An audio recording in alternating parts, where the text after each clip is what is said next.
Thank you, John.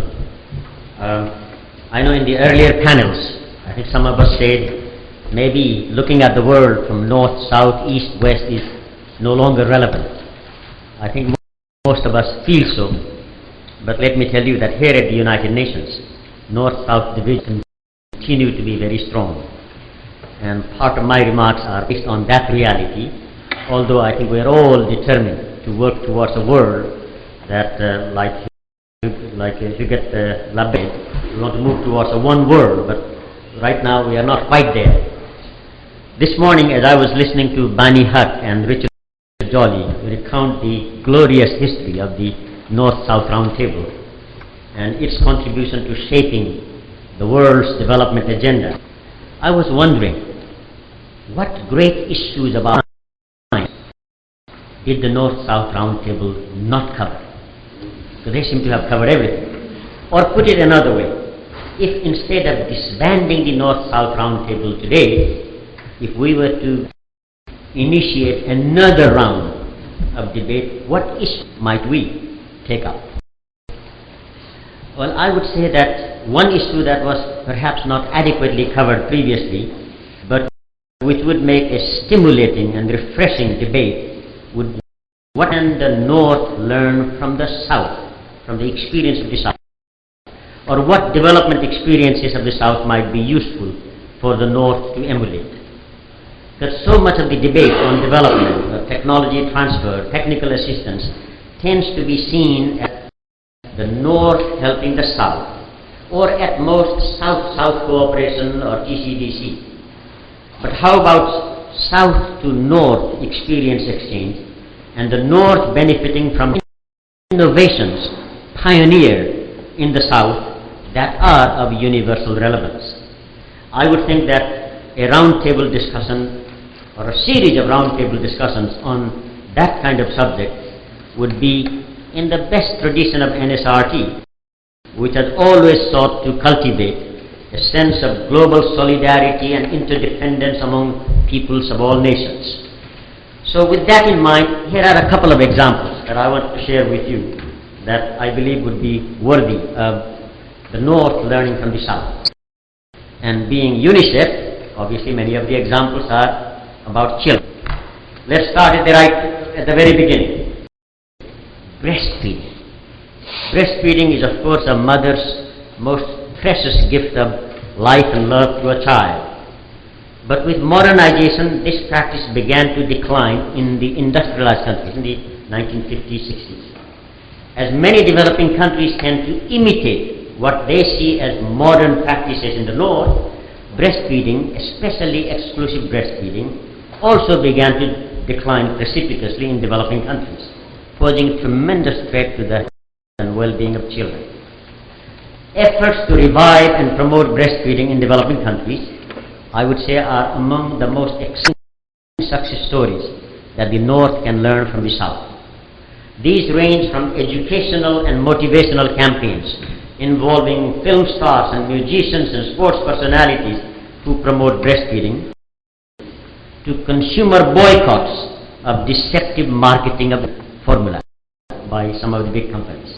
In the 1980s, we had a fascinating campaign with a poster depicting football star Pele in Brazil with his mother patting him on the back and saying, "Of course, he is the best in the world. I breastfed him." And it really did wonders for reversing breastfeeding decline in Brazil. And recognizing that maternity hospitals were guilty of discouraging breastfeeding, we launched a baby-friendly hospital campaign with 10-point code of conduct to reverse the decline of breastfeeding.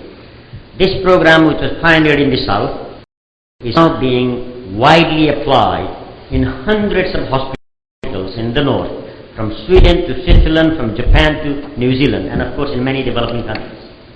Now, I'm sure all of you are saying, breastfeeding is of course a cute little subject, very relevant for UNICEF. But what does that have to do with the bigger development issues? Think again. Widespread practice of exclusive breastfeeding could do more to prevent infant mortality and achieve MDG 4 than any other medical intervention, bar none. And what's more, it could even help reduce high fertility rates. Now, let me go to quickly one or two other examples from the south to the north. A few ago, Mayor Bloomberg of New York City led a delegation to Mexico to learn about its conditional cash transfer program called the Oportunidades. This major NTP program, serving 25 million people, has produced demonstrable success in encouraging parents to invest in improving health, education and nutrition of their children. Impressed by its success, it was actually the Rockefeller Foundation that facilitated their visit so New York City could learn from Mexico and apply it, and they have actually just started a pilot program called Opportunity New York City, and we are going to watch that carefully, a good example of South-North exchange.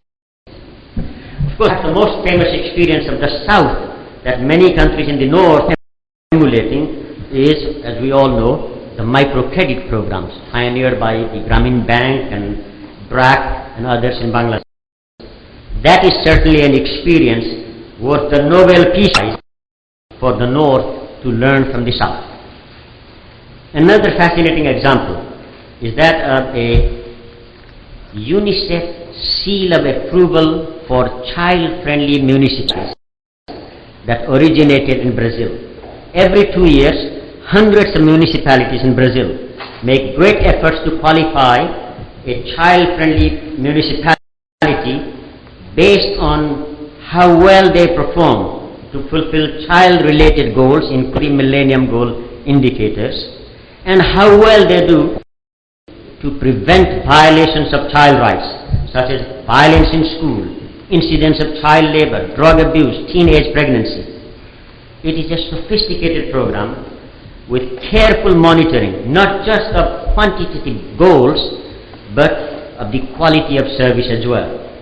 Several countries in the North now are promoting this child-friendly cities initiative, including in Italy, France, and Germany. Wouldn't it be a beautiful world if we could begin to rank cities of the world in terms of their child-friendly or eco-friendly characteristics, just as many of them are ranked in terms of their business friendliness. Last example, perhaps the most inspiring and the largest scale movement that started in the South and to change the world was, of course, Mahatma Gandhi's non-violent movement against colonialism. Who could have imagined that the world's mightiest empire would succumb to the power of non-violence? And later, as we saw, South to North exchange, Martin Luther King learned from Gandhi and used non-violence successfully in the civil rights movement here. Václav Havel and others used it to bring down the Soviet Empire, and violent resistance eventually brought down apartheid in South Africa. Later this year, we are planning to organize a small roundtable here at the UN to share such experiences of South to North experience exchange, and how very much I wish that the North-South roundtable would be there to sponsor that. You know, the reason why I'm bringing up all of this subject here is this. I know in this room we are all internationalists, we are all multilateralists, we are all strong supporters of the ideals of the United States. But many of us recognize that there now is a huge gulf between the lofty ideals and the nasty realpolitik here at the United States. We would hope that the parts of the UN that deal with development would be exempt from such divisiveness. But I'm afraid that is not the case.